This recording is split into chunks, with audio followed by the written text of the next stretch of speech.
What's going on, everyone? It's Lorenzo, your host from the Yankees Den podcast. This is going to be a short live, but we're going to be talking and breaking down this Yankees loss, and they just got swept by the Boston Red Sox, the last placed Boston Red Sox at Boston. This was a terrible series. The offense did nothing. We'll talk about some stats. But what a frustrating series and even more frustrating loss tonight. If you watch the game tonight, going from no hit to winning in extras to blowing it, that's the Yankees stretch right now in a nutshell. It's it's getting a little ridiculous. Let's go over the recap because it's a real quick recap because not much really happened until the ninth and 10th. We got Rodon going 5 innings, 1 hit, 0 runs, 0 earned, 4 walks, 6 strikeouts. Blackburn goes 2 innings, gives up 1 run, 0 hits. Bednar goes 2 innings, and we'll talk about that in depth a little more. He gives up 1 hit, 0 runs, 1 strikeout. And then Fernando Cruz comes in the 10th, and he blows a 2 run lead and allows 3 runs, two of which are earned because the ghost runner doesn't count, which the ghost runner I think is so stupid. I hate that it's still here. I really do. But we have Caleb Durbin getting it started with a 2 run single versus Rodon in the fourth, making it 2-0 Red Sox. Jazz gets ejected into the sixth. Nothing happens for the first inning. The fourth inning, the 2 run score from Durbin single, nothing happens the rest of the game. Yankees go silent. Red Sox aren't even really hitting. It's only 2-0. But Jazz gets ejected into the sixth because, of course, he has to have a big mouth, right? He goes over 3 from the leadoff spot anyway. He doesn't provide anything. Sonny Gray, who's who has talked crap about the New York Yankees. You know what they do? How do they respond to him talking crap? He goes 6 innings against them the first time, and he brings a no-hit bid into the eighth inning against them this time. How are you not fired up when you face a guy who's talked crap about you? How don't you get fired up and want to attack? I don't understand. But he carved up this Yankees lineup. Sonny Gray carried a no-hit bid into the eighth, like I mentioned. Amed Rosario broke it up in the eighth with a single, but the Yankees don't do anything with it until they get to the ninth inning, where they face an old friend and Aroldis Chapman. They rally to score across 2 runs and tie the game. The first run they score on an error by Wilyer Abreu on a throw home. Cabby scores on that throw home. It goes past the catcher, so allowing Cabby to score. Then Paul Goldschmidt pinch hits for Jason Dominguez against the lefty, which at the time I said, why is Paul Goldschmidt pitch hitting? Jason Dominguez has a 300 average against lefties so far since being called up. I don't understand it. But anyway, Goldie pinch hits for him, and he gets a weak chopper to the shortstop. And the infielder goes home. Volpe's safe. Close play at the plate, but Volpe's safe. He gets in. Goldie reaches on a fielder's choice, gets the RBI, and it's 2-2 in the ninth. They do no more. Bednar has a clean ninth inning, bottom of the half. Then the top of the inning, the ghost runner, Rosario hits the ball and it gets dropped by Wilyer Abreu. Wilyer Abreu made 2 errors in 2 innings, and he's a sure-handed outfielder for the Red Sox and in the league. The ball gets by or dropped by Abreu, then scatters a little bit behind him, allowing Schumann to score. Yankees take a 3-2 lead. Wells then gets a little check swing bunt up the third base line. Rosario scores on a close play at the plate. Red Sox challenge. It was instantaneously um, a run at home plate. They didn't even. It was so quick. One of the quickest challenges I've ever seen. 4-2 Yanks after the top half. Going on to the bottom of the 10th, Cruz comes in and he surrenders a single to Siegler, 4-3. The Red Sox are inching back. That's the ghost run that scores. Then Masataka Yoshida, who gives the Yankees, hits a fastball through the right side. Second and third set up now for the Red Sox, no outs. Then you have the rookie Chen. He ties it up with a sac fly with one out, or sac fly with no outs, making it one out. But they score the run. Masataka goes to third. It's a tie game. It's 4-4 now. Duran comes up, of course, gets the walk-off hit with one out and walk-off single to finish the four-game sweep of the New York Yankees at home. 5-4 Red Sox win. 5-4 is your final. And to cap off an atrocious series by your New York Yankees, one of the worst series I've watched from a Yankees team, if I'm being honest. I mean, this was outright bad. And I've been so great on this team.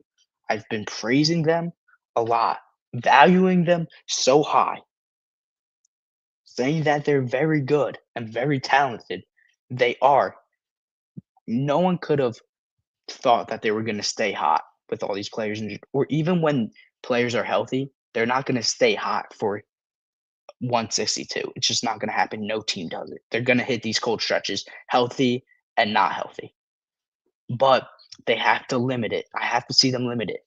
But even when you're in a cold stretch and you don't have everybody healthy, when you're going up against the Red Sox team and a team as bad as the Red Sox have been, you have that's your chance and time to step on their throats and carry some momentum into your next series. Fight out a few wins as you don't have all your firepower there. That's your chance. And what did they do? They let that get to them and they got swept. After the first game, they were down. You know what happened after the first game? This is what happened. The offense got no hit for 4 innings in 3 straight games for the second time ever in franchise history. The offense went completely cold. They went completely asleep. And you know why? Ben Rice hasn't done anything, unfortunately. He's been great. But when nobody's picking up the slack, then you go to the main guy who was producing and say, well, he's not producing anymore. He's got to step it up. He's been producing and carrying this offense when Judge was in the lineup too. And so has Bellinger. Where's Jazz? He's not doing nothing. I thought he was supposed to go 50-50. I thought he's the lollipop kid holding up the lollipops being cocky after he hits a home run to put them in the lead against Detroit. What's he doing now? What did he do this series? Anthony Volpe, the golden boy, what did he do this series? He gets cold and then he gets hot. This is Volpe. That's what he does. He gets hot for 2 weeks and then his numbers go back down to 220. I mean, ridiculous. Really ridiculous. You can't say enough of how bad this series was. So frustrating. Watching it with my parents, with my brothers. I mean, what a disgrace. We were like, what are they doing? What baseball are they playing? But going into a little bit into my notes, Rodon has pitched 5 innings, and this is the good. Rodon has pitched 5 innings, allowing 3 runs or fewer in each of his past 7 starts. He has been solid since returning. He really has been. You have Schlittler, who's been good, right? He had a hiccup. Schlittler's been good. Cole's been, on and off. He's coming back from Tommy John.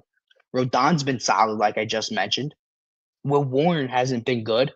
And Weathers has had 2 back-to-back good starts. Now, hopefully, you get Free back soon. But Rodon will be a great, hindering any other injuries. But Rodon is a great 3, 4, 5. 4, 5 most likely is where I would like to put him, categorize him in. He's been really good. I mean, 3 runs or fewer, that's all we need. His strikeout stuff has been there, and his pitches have looked sharp. His changeup has looked sharp. Even though he's not throwing as hard, he's throwing 92, 93, you're seeing. He's not pumping it in there. Maybe you'll see a 96. He's not pumping the 98s, 99s as he was after the San Francisco days. But listen, he's still pitching, and he's still getting outs. Well, Warren isn't. We need these guys to pick up the offense when the offense isn't doing anything, because the offense has been good, but now they're going cold. And what does the pitching do? Bad. And we're complaining, and the pitching has been great. They have one of the top ERAs in the league, but this offense has gone cold. So you know what happens when the offense goes cold? The pitching stands out. When your offense is hot, your pitcher gives up 2 or 3 runs, and it's no big deal. You forget about it because the Yankees win, the offense go crazy. It's fine, right? They erupt. When Rodon pitches 5 innings and gives up 2 or 3 runs, everyone's going crazy on Twitter, on X, like it's his fault because it's standing out because the offense is doing jack. The offense couldn't do a single thing in this series. They faced Connolly early, Peyton Tolley, Jake Bennett, and Sonny Gray. 4 good, not great pitchers. Jake Bennett, I didn't even know who he was. Sonny Gray was trash last season. He has a below sub 3 ERA. Coming into the day, he had a 2.95. And he just carved you up after he was talking crap about you. Again, for the second time this season. The Yankees are flat out terrible against AL East opponents. When the pressure's on them, or it's a rivalry, or they have to win, do good, other than the wild card series against the Red Sox, which they won, they can't get it done. It's plain and simple. They can't get it done against the AL East opponents. And you can't have a consistent, on a regular basis, year-to-year basis, of the Yankees winning division after division after division when you can't beat in-division opponents. Those are the ones you have to beat because those are the ones attacking your position at first place. Now we see teams like the Dodgers, first place, over and over again. You see the AL Central is kind of weak, right? In the AL East, the Blue Jays are winning one year, the Rays are winning, the Yankees are winning one, the Orioles are winning one year, the Red Sox are close. It's not consistent at all. And what do the Yankees do? Instead of being over the top, that championship team, they stay right with them. They do the same thing. We're just going to fluctuate between third and first. That's what the Yankees do. We'll fluctuate. We'll sneak in. That's what Brian Cashman, that's all he cares about. We're going to be a good team. We're going to have our stretches, and we're going to get cold. But listen, at the end of the day, we're going to make the playoffs. I'm going to make the playoffs. I could make some moves at the deadline. I don't have to do everything in the offseason.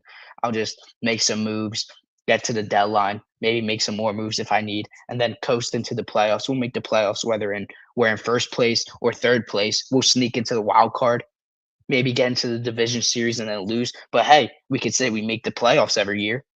So that's cool. No.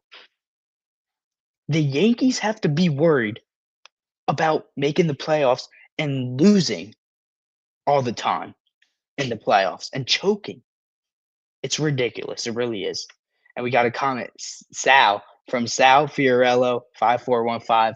Always in the comments. Thank you. Going live from Florida, true grind. Yes, we're in Florida, but listen, no days off.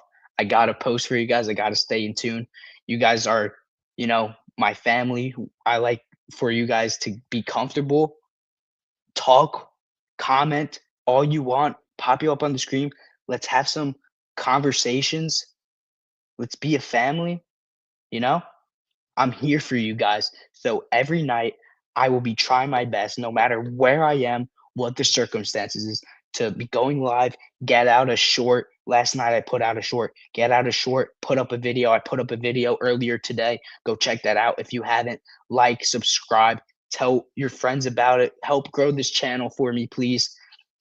But getting back to the Yankees is they are sucking. To Sal's follow-up comment, Yankees effing suck.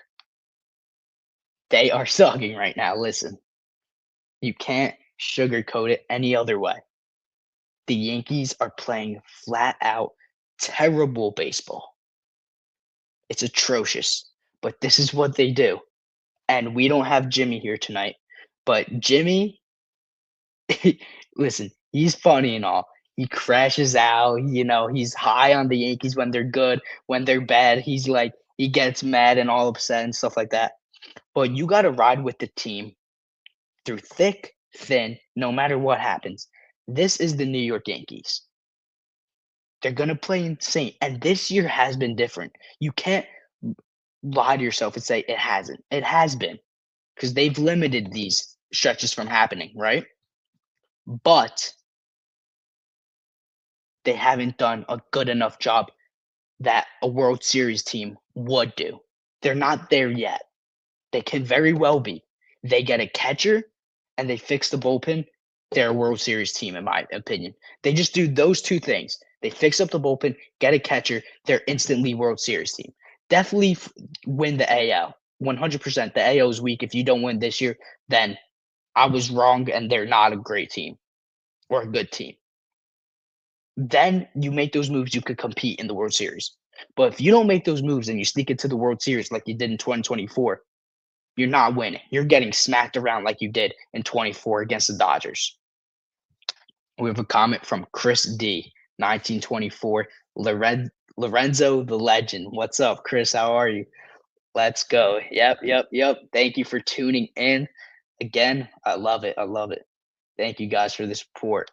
But Rodon, moving on from him, he's been great. I really like Rodon. Aside from his first year, he's been brilliant for us. I think. I really truly think he has. He hasn't dealt with too many injuries. I know he was just on the injured list, but he's been fine for us. Knock on wood. So, great showing from him tonight, I thought. Chris says Jose Caballero is the man. I love me some Cabby. I don't care if he strikes out. I'll be like, I love Cabby. I don't care. I just love the player. He's better than Volpe. And we saw him at shortstop tonight, and then Jazz gets thrown out. So hold on. I don't understand. And in the comments, let me know if you agree with me. I don't understand. Boone says, listen, Cabby's going to be the starting shortstop. He comes back from the injury. And when Volpe is not playing, he's going to be taking reps at second base. Why wouldn't you start that now? Why would you? Cabby started at shortstop. Why would you then, Jazz Chisholm gets thrown out, move Cabby to second base and put Volpe at shortstop? You just weakened your infield because Volpe has a terrible arm. Put Volpe at second base. You're on the verge of getting swept anyway. Who gives a rip? Keep Cabby at shortstop. He's the starting shortstop. He earned that position. Volpe has done nothing to earn it. Nothing. He hasn't been consistent with the glove, and he hasn't been consistent with the bat. At least Cabby, he's been consistent with the bat. Every night, he either gets a hit or multi-hit game. And he's good with the glove. Anywhere you put him. And he hasn't complained. Now you're starting Volpe at shortstop every day. And okay, you go on John Boy and you can say, whoa, Caballero just started the other day at shortstop. All right, one day out of the week. Now you're filling up Volpe's head again like you've been doing for the past few seasons. And he sucks. Very poor management from Aaron Boone this series and lately. As they've gotten cold, a common theme is Boone's decisions have been bad. When the offense was exploding, Boone's decisions could be masked because the offense was hitting good. Boone has to go. Boone is the problem. I have not, in all my years of watching, and I watched a year or two of Girardi, and then I've been watching Boone. Never, when Girardi was manager, did I see the Yankees have a June swoon or a month every single time when they when they struggled, even if it was a short stint that I watched Girardi manage.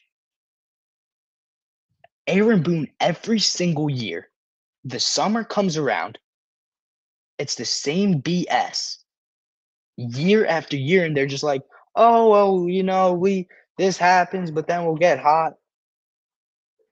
We get into October. Why does it matter? We got into October. We made the ALDS. It's the same thing. Something needs to change. And that starts with the manager. The Mets just fired Carlos Mendoza. A lot of teams, the Angels just fired their GM. A lot of teams have been firing their manager. The Phillies did. Don Mattingly took over and the Phillies went on a winning streak. Now they're in second place. They were in last place. They were tied with the Mets. Aaron Boone needs to go. And Carlos Mendoza was fired, and it wasn't even his fault. I thought he was all right manager. He was an all right manager. But David Stearns put together a crappy team, so he couldn't do anything. And Lindor was hurt, and Soto gets injured and pulls his back every week in a game and has to go day to day. Even though he's insane. Listen, the generational Juan Soto. Listen, Juan Soto, if you're watching this, come back to the pinstripes. Opt out. But I'm just sick of it. And Christie listen, you have to be sick of it. It's all right in front of us. The greatest quote said by Aaron Boone. It's right in front of us. Aaron Boone, the one thing I like about Boone is he sticks up for his players, right? But he does not, whether it's the front office making the decisions, which I think because the Yankees are very analytical, or it's Boone making these boneheaded decisions. I don't know how us fans could make the right calls or what we think would be the right call. But Boone, who the manager is, who should be more equipped, is making those type of decisions. Even the front office, they're supposed to be more equipped, these analytic guys. And we can see it, but they can't. Or they see it, but they don't care because they want to be right. They don't want to be wrong. That's what they get paid to do, is be analytics, do the analytics. So if they're wrong, then they're out of jobs if they're always wrong. So it pisses me off. It really does. Got a little sidetracked there because of Boone. But going into Bednar, I don't understand why David Bednar was used for 2 innings tonight. Why was he used for 2 innings? This shows, and I've said it time and time again, every episode, every live, I'm saying the same stuff. He was used for 2 innings. Why? This bullpen is so depleted. It's gasping for air. If Bednar is not used for 2 innings, we may have him for the 10th inning. That's why, and I said this in a live, I hate using your closer. Why are you using your closer over and over again when you're losing the game? When you have 1 hit? Why are you using your closer in the 9th inning when you're losing a game? Why? I don't understand it. Maybe sometimes, but he does it all the time. Right? Brings him in the 8th. Then you bring him in the 9th. Don't you see what happened when you overused him? He did crap. And then he hasn't been overused. He hasn't pitched 2 innings. He's pitched 1 inning, 1 inning, 1 inning, and he's been great. He's looked great. You use him for 2 innings, and he throws 30-something pitches. Now he's out for tomorrow's game against Detroit if you're winning. What if you're winning by 1 in the 9th? You're going to use him again? His arm's going to fall off. This is why you're going to see him start pitching bad again. And what didn't help was the World Baseball Classic. It didn't help a lot of players, I don't think.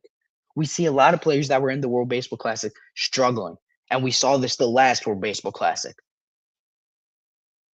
But they used him for long innings and a lot amount of pitches too in the World Baseball Classic, DeRosa. And now Boone just wants to start using him for 30, 40 pitches. That's not a closer. A closer should be pitching 20 pitches max, in my opinion. Anything above that, he's not doing his job. I really don't like that. That's why I say don't use him when it's a tie game. Use it when you're winning the game. This is how he got overused, right? And this all ties into Aaron Boone. Terrible managing decision. And I have a hot take or a bold take. I don't know if the Guardians would ever do it, but Cade Smith leads the league with 25 saves. He's insane, legit closer. I would ask about him. I would see what they're pricing him at. I would go get Cade Smith. If the Padres keep sucking, I would go get a Mason Miller, throw everything on the table. They should have gotten him last year. These are closers, guys, you have to get. And honestly, if the Yankees got him and Boone used him for 2+ innings, then he's just an idiot. He really is. You think Bednar was at the Pirates doing good, going good, had a 2.3 ERA for the Pirates, and he was pitching 2 innings, 30 to 40 pitches? No. No, he wasn't. No closer does that. You saw Devin Williams. Is he pitching 2 innings for the atrocious, crappy Mets? It's very terrible. And Chris says the great Scarabino. You forgot an A in there. SCARA. But no, but no, I love that comment. GM Lorenzo Cashman. Listen, if I was the GM, I'm in a fantasy league right now, right? I've been in the fantasy league for a total of 3 years. Well, this is my 4th. Every single season, I've made it to the championship, World Series, if you want to say. And I've won twice. Listen, how? My number, my phone's always open. If you want to give me a call, I'll come step in for Cashman right now. I'll fly from Florida to the Bronx, and I'll come meet you in the Bronx for this series in Detroit, and I'll come make some moves for you right now. We wouldn't have to wait like Cashman does. I would go get Jeffers right now and Joe Ryan, and then I'd go fix this bullpen up, and we'll just ride into October and win the World Series. I feel like I would do a pretty good job. I mean, these guys supposed to know more, and they make these moves. That's one thing that I always find hard to understand is how fans can see it, but Cashman and the front office can't see it, and they have the most resources. I don't. I really don't. How many of the 162 Yankee games do you watch a year, bro? Listen, Chris, I try and watch every single game, all 162 plus playoffs. I try and watch all the games, but of course, I have work some days, so I can't catch the game. So I watch the recap and stuff like that. But like realistically, how many I watch, I'd say about 130, 140. But but how many games do I know about like every night that I keep up on? I I recap if I miss it. I recap every single game. Or if I can't get the game and I'm out, I watch the play-by-play on my phone. I know about every single game. I have to. It's something I love this team so much. I love baseball so much. I love the game. It's just something I don't know. I'm always on my phone checking. I my girlfriend's tapping me like, "Get off your phone, get off your phone." But listen, I'm a huge Yankee fan. I have to update on the game. If I don't have if I'm not on game time, I'm always like, what's the Yankee score? I'm always thinking, what can the Yankees do? Why is this happening? Making decisions during the game?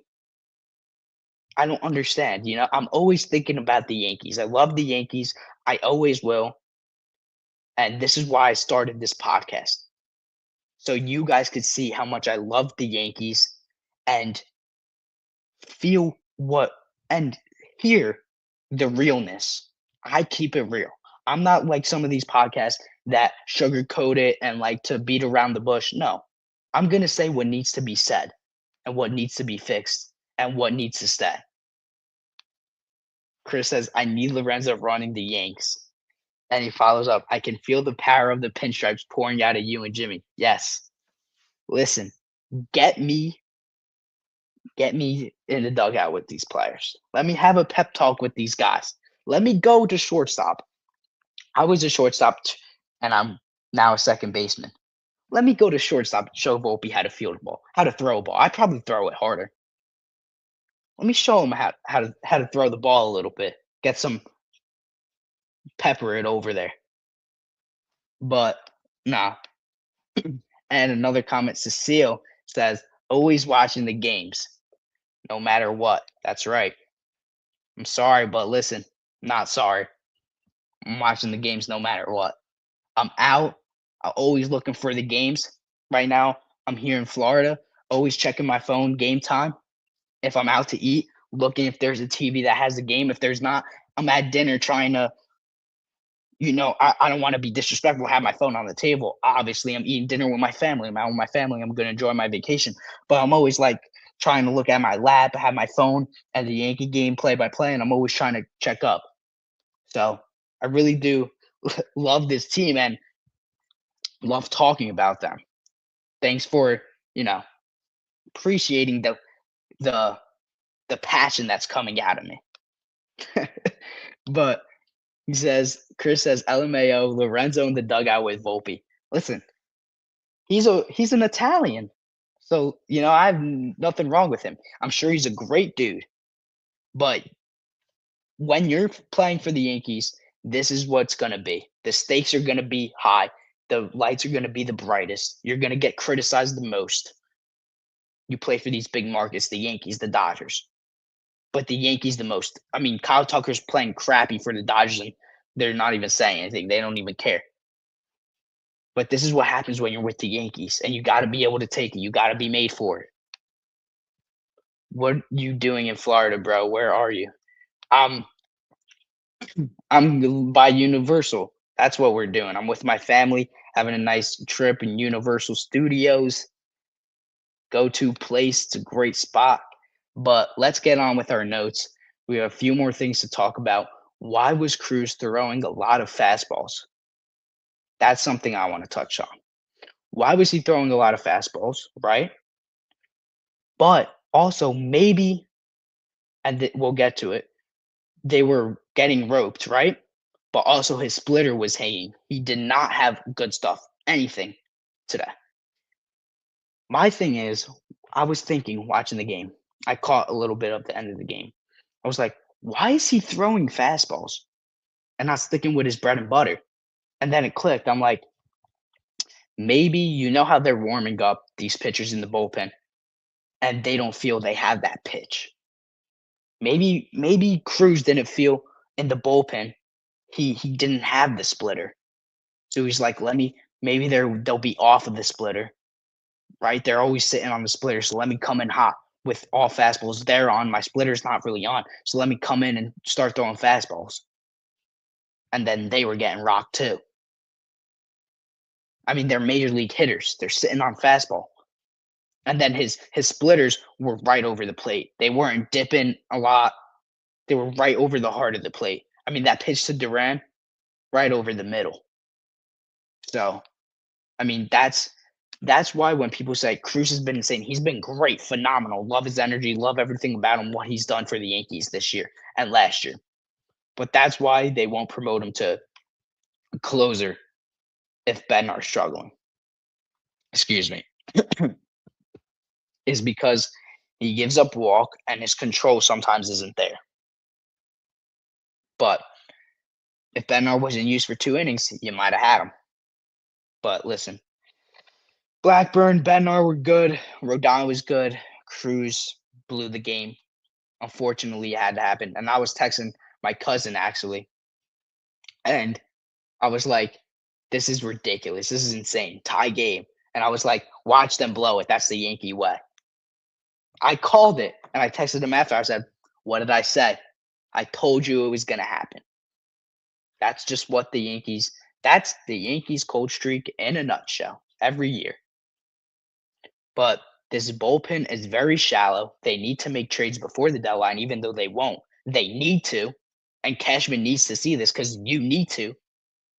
The Yankees are now one game, a full game, behind the Tampa Bay Rays of first place in the AL East. The Rays just won today, and they swept the D-backs. They've won 5 straight. They're getting hot again. So you better hope that you start hitting soon and you start scratching across some wins and not getting no hit because the Rays are going to run away with this thing pretty soon before guys could even get healthy. Got to stay on top of it. Got to win this series versus Detroit. Can't keep losing. And it was the beginning of the season. The Yankees are dismantling teams above 5 or below 500. They can't do anything against teams above. Now I think they have a pretty solid record. I have to do my research on that. Solid record against teams 500 and above, but they suck. They've been stinking, it feels like, against teams below. I mean, they almost lost that Tiger series, that Blue Jay series when they were below. Now they just got swept. Excuse me. By the last place Red Sox. Chris says, I enjoyed the Yanks rallying against that bum Chapman. Yes, me too. So did I. I just wish they could have won it and put it to his face. But going ahead into the offense a little bit, Jazz gets thrown out, but he goes 0 for 4 before he gets thrown, or 0 for 3 before he gets thrown out at the leadoff spot. I don't know why he was at leadoff spot. The guy who strikes out arguably the most at the leadoff spot. He absolutely stinks. You could deal with him. It's not a need because he plays solid defense and time to time, like he did in the Detroit series in the last game, or the game before, the second game against Detroit. He'll hit a home run to catapult you to a win. The lollipop kid, and that's all fun and cool and stuff. But he's got to do it on a more consistent basis, and he doesn't. He's very streaky, not a need, but just because it's not a need doesn't mean you shouldn't address the position. Address catcher and bullpen first, then go from there. Once you address those two, I think Cashman's going to be done. Say, hey, listen, we're good everywhere else. We're fine. We're just fine. We're just getting by everywhere else. Let me just address it. The fans will be happy. Get some new toys to play with, and then we're good. He can't do that. He's got to get a catcher. And Goodman, keep an eye out on Hunter Goodman.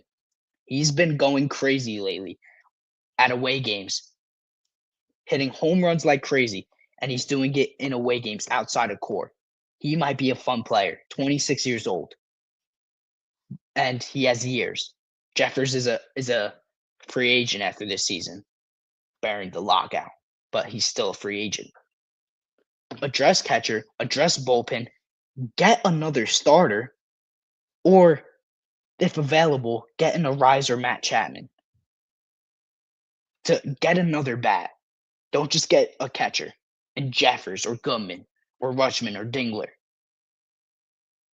Get another bat or get a Matt Shaw. Get some of these players. And I like that Rosario had an error, but he came back and he did something tonight. The other night too. Getting hits still. Not letting it put him down. Still had energy coming into the dugout when he scored today. Pumping his fist. I like to see that. He's not a waste. He should still be on the team. He had a bad game. Bad games happen. It's 162. It's going to happen, especially when you don't play every day against major leagues. Even though you're practicing in a game is so much different. So, thank you for the comment. The O'Harris 8978 says you got to get a catcher way before the deadline at this point. Wells is completely unplayable. And I couldn't agree with you so much more. And listen, guys, what have I been saying? Stream after stream, live after live, video after video, short after short. Why is Wells still your catcher? And I've been saying that they need to do something way before the deadline. I said today earlier in my short, or yesterday in my short or today in my video. You're gonna have Wells, you're telling me, because the deadline isn't until August 3rd. You're gonna have Austin Wells, who has 9 RBIs up until this point. You're gonna have him catch for another month. He's gonna be your starter for another month. That's who you're gonna jog out at the position when you're going cold for another month? Ridiculous. Really ridiculous at this point. It really is. I'd rather watch Ali Sanchez at this point start every game because at least he sometimes does something and surprises you with the stick. Austin Wells doesn't do anything. And I don't care about these RBI ground outs or whatever, the check swing. He has 9 RBIs, something in that range. Very poor from your catcher. And M. Fiorello says Wells and JC are laughable. They're very laughable. But to be honest, I think I'd rather JC start at this point than Wells. Let JC at least get some runway and a chance to maybe do good. Or if he does bad, then you'll be like, all right, he had his shot. I mean, he's had a few games, but don't you see what happened when Wells got injured? And the stat they brought up that I brought up the other night, and it was JC and Ali Sanchez splitting the time every other game.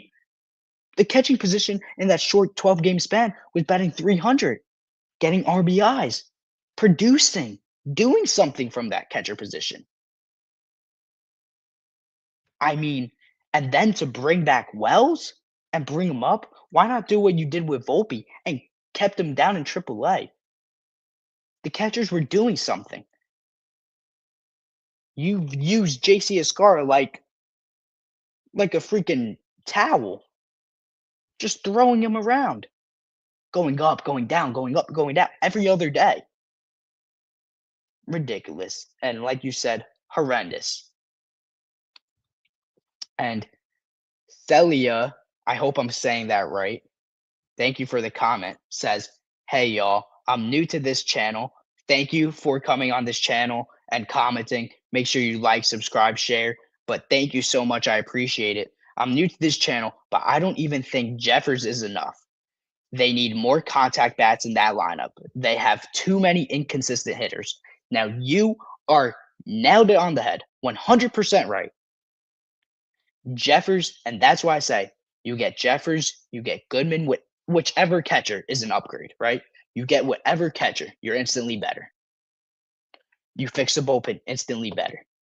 But you're right, they need more contact backs. Me and Jimmy have been preaching this. You need a rise. You need more caballeros that are pesky like that. Fight off pitches, make them work, know how to bunt. You need more pesky guys at a Luis Arise in front of Judge, the perfect leadoff hitter. We don't have a real leadoff hitter. Even against lefties, Paul Goldschmidt isn't a leadoff hitter. He should be hitting with guys in front of him on base. You need leadoff hitters like a Bellinger, I think would be a great leadoff. He's a slap hitter now. But with guys out, I mentioned earlier that you want to have him driving in runs. But Arise is the perfect guy. Need more contact bats. We saw that with the Blue Jays. We see that with the Rays. They have a lot of contact scrappy bats, and they're great. The Blue Jays aren't good this year. They're battling injuries. But last year, everyone was healthy. They were insane. Ernie Clement, contact first guy. And he had set the most hits. I mean, that's what and baseball got away from that. I think we are seeing baseball kind of shift back a little bit. Teams are seeing a little bit more of that bunt, fast guys, people who steal bases, contact, are have a better recipe for success. But it's been for it's been like this and getting like this that people just want to swing up and hit home runs and hit tanks. No, contact first wins you games and defense. And also, Celia, they have too many inconsistent hitters. You're right. And you want to know how they can fix that? All right, you uninclude Wells from this group. You get Jeffers or whatever catcher, like we said, right? You take Volpe out and put him on the bench, and Cabby's your starter every day. Instantly get better. And we're talking fully healthy because Spencer Jones, excuse me, he strikes out a lot, too much. Dominguez is more contact, but let's go fully healthy. You're going to have Bellinger in the outfield, contact, right? Trent Grisham, he's whatever. I don't think he should be leading off, but he was hitting. He was proving me wrong before he got injured, batting 300 in his last 30 games. You have Judge in right field. When he's healthy and on, you know what Judge is capable of doing. He was injured and he still had a 900 OPS. Rice, he's having a tough stretch, and he had a tough June last year, but he's been carrying the offense. Then you have Jazz, he's inconsistent. You have Cabby at short, that's fine. Excuse me, as much as I hate to say it, McMahon is inconsistent at third base, but he's got a great glove at least. Volpe doesn't have a great glove, and he's inconsistent. Jazz is inconsistent, but he has a good glove. Then you have the catcher. You're talking about 2-3 guys that are inconsistent, maybe. Yes, you would like it to be less, but not every team. Not your team's not going to be perfect and have 0 holes. It's not going to happen. Not even the Dodgers could avoid no flaws. Excuse me. And look how much firepower they have and how many stars they got. So it's just not going to happen in today's game, in my opinion. But moving on, we got M. Fiorello with another comment. Thank you again. He says, new baseball is dead. The nerd books took over. And all of these comments are 100% true. And that's why I'm saying these teams, like the Blue Jays went to the World Series, contact first team. The Rays are in first place right now, contact first team. These teams are making a rise. And it's starting to come back to light that you need contact. Luis Rise, a lot of teams they just didn't like his glove, but now he's playing. He has a phenomenal glove this year. And you know why? He worked with Ron Washington. Ron Washington's on the Giants. Maybe the Yankees need Ron Washington to teach Volpe how to field again. But the nerds, the analytics, it's killing baseball. That's why you can't. That Boone, he's all analytical. And so is Alex Cora of the Red Sox. And have the Yankees and Alex Cora done anything in the last 5 years?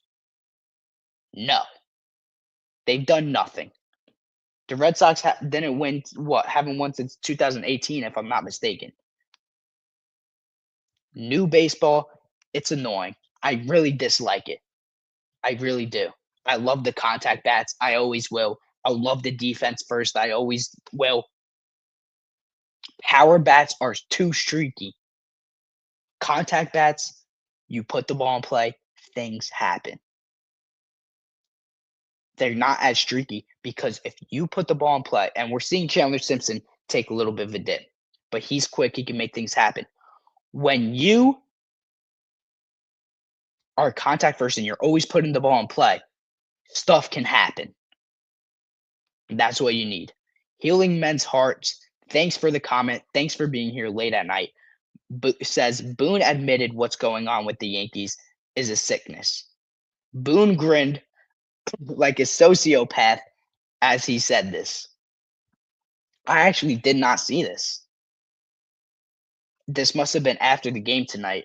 I wasn't able to fully watch the end. I watched the end of the game, but then because we're at the hotel, I couldn't get the game. It was like I got it on Peacock or wherever it was on for a 30-minute free trial time or whatever, and then it turned off, so I couldn't see the after game interviews or whatever.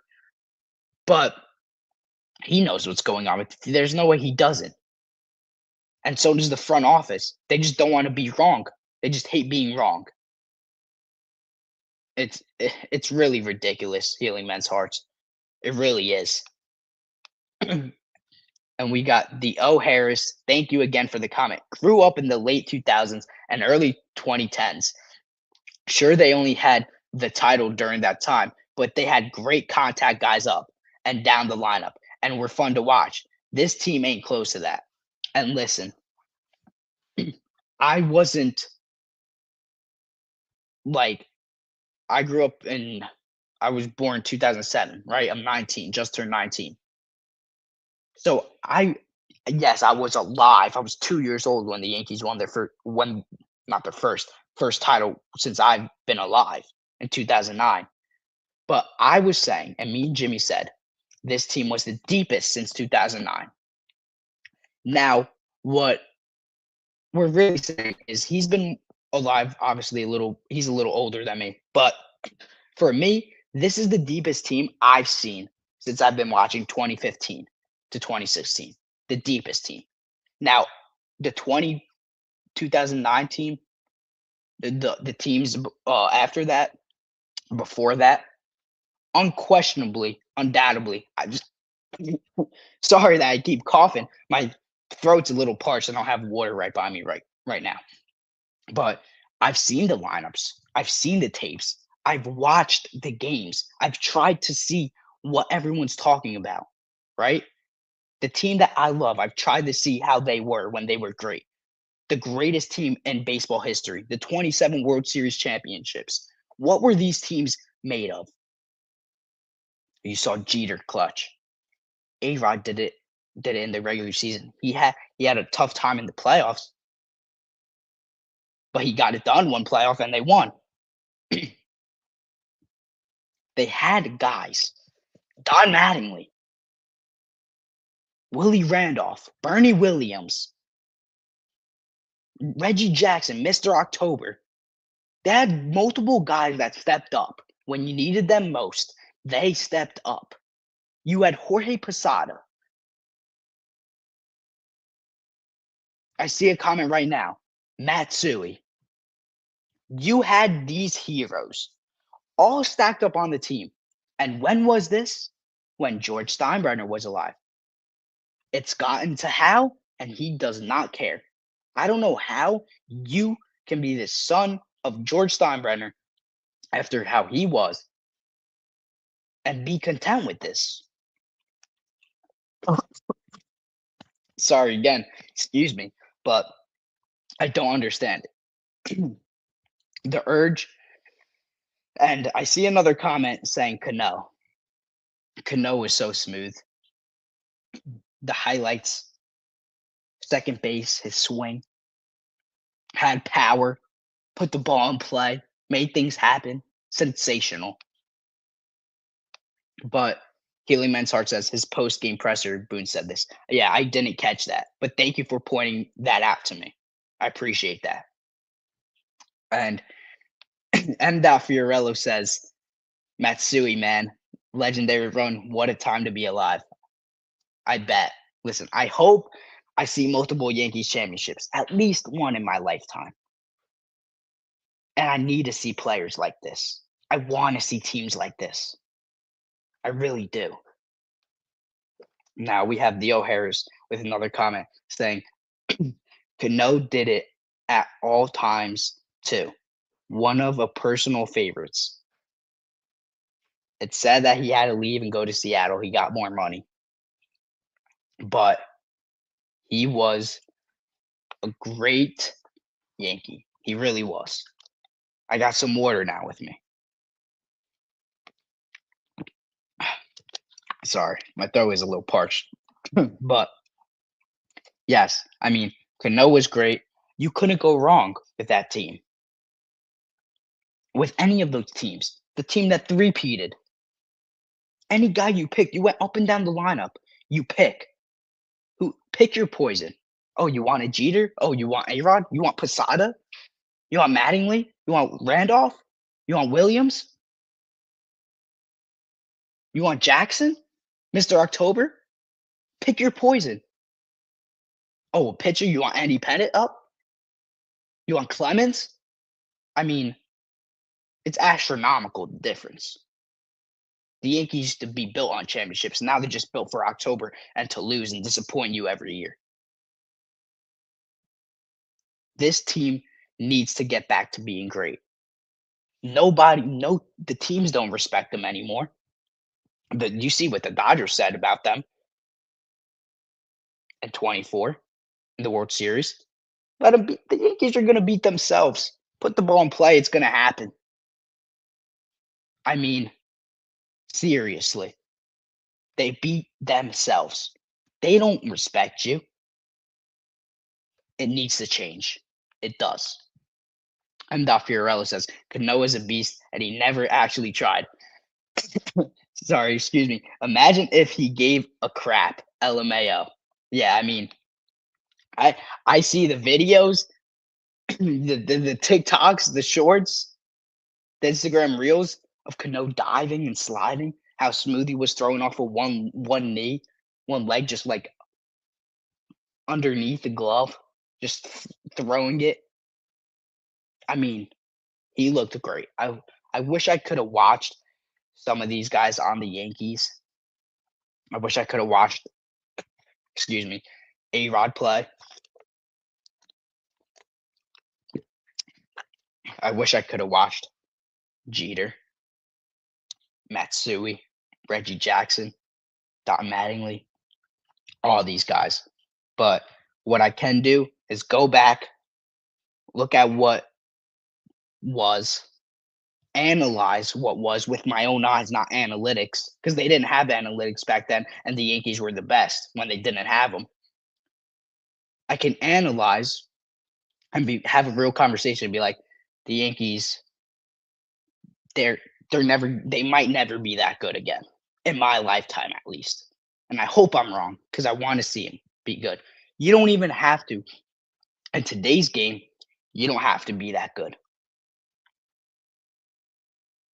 I just want to see him win another championship.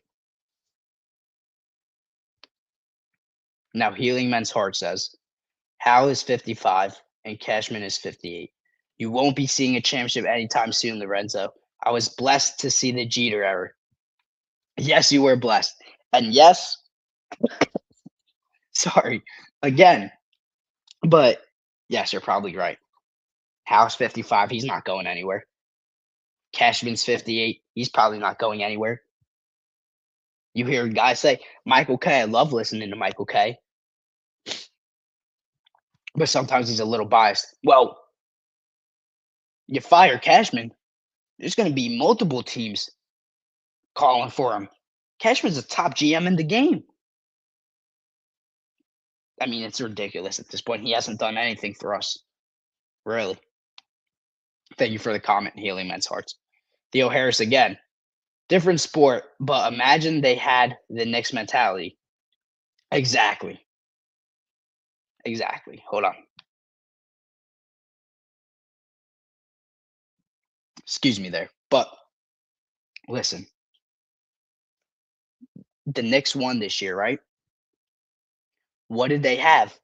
We joke about this. I joke about this with my friends with the Brewers. The power of friendship never fails. That's what they had.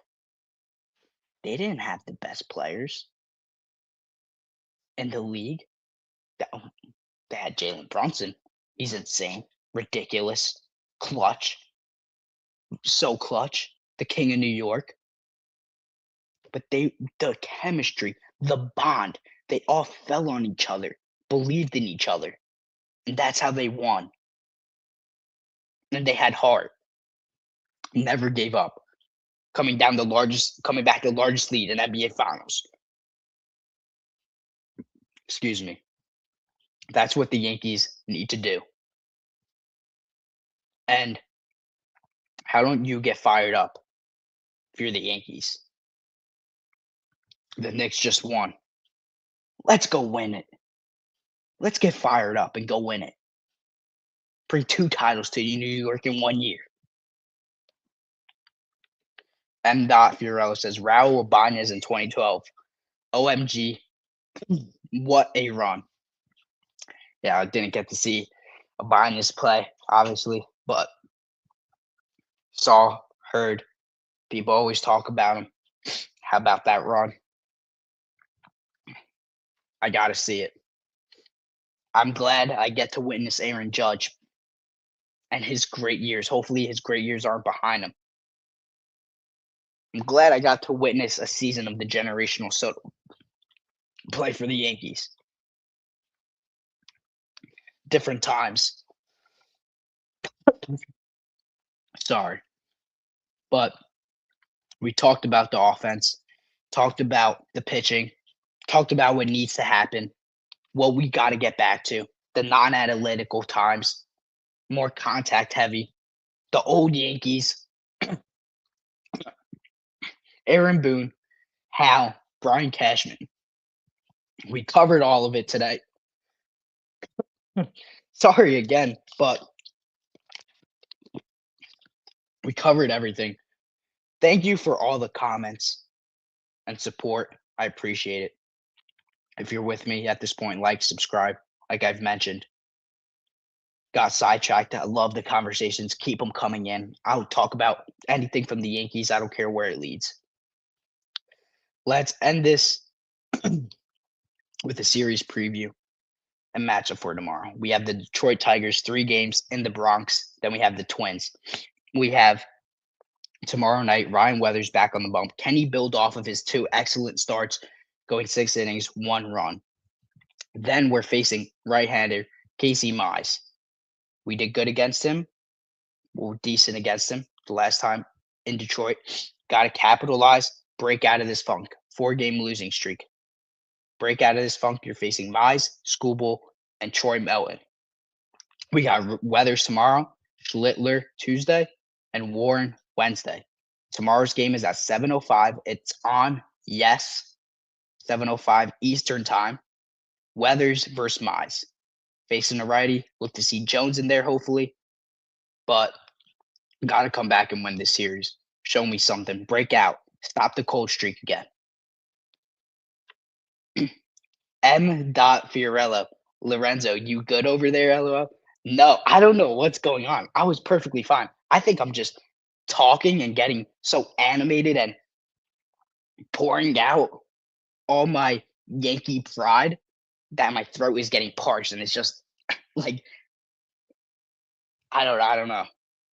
I'm just keep like coughing like I'm like, I say something and I'm getting all excited and jumping and saying it and then I just get something in my throat. It's like, no, stop, calm down, like right now. Sorry, sorry, I keep doing that, but I'm good. I'm all right. I got my water with me now. Doesn't seem like it's doing much, but I'm trying. I'm pushing through. I promise I'm not sick. And I don't know what's going on, but maybe I just need to take a rest. Maybe this Yankees loss is dawning on me. I need to go to bed and not think about the Yankees. Healing Men's Heart with the comment. Thanks for doing the show on the road, Lorenzo. No problem. Thanks for the comment and appreciation. Again, sorry, but no problem. I will be live tomorrow night with or without Jimmy. We'll see if he joins me. He's been having work, so he's been getting home late and stuff like that. But I will be here, your host, no matter what. Win, lose in the playoffs. I will be here with you guys to talk baseball, to talk the Yankees. Any topic of baseball you want to talk about, bring up. Any player you want to bring up, we'll talk about it. We'll bring up stats. We'll look into it. Thanks for all the support. Sorry, I'm doing what I love. Started this because I love the Yankees. So thank you guys. It means so much that you guys comment and take times out of your day, stay up late and tune in and watch and comment, and give me your feedback and listen to me. That I really appreciate that so much. You have no clue. And Healing Men's Heart says, you need sleep. Yes, I do. Love your passion for the Yankees. Thank you. I appreciate that. That's all my notes for tonight. I'm going to go to bed, get some sleep. I'll be live. Try to stop this coughing tomorrow night's live. Hopefully, I have my voice in the morning. Maybe I was getting too energetic over here. But Weathers versus Mize tomorrow. Let's hope the Yankees bounce back. I really don't want to see him keep losing. But listen, last comment of the night. Chris D says, no sleep. We grind. Jimmy isn't sleeping. I promise you that. We're grinders. We're grinding. But thank you guys for tuning in. That's it for me, your host, Lorenzo Scarabino. Thank you guys for tuning in. As always, let's go Yankees.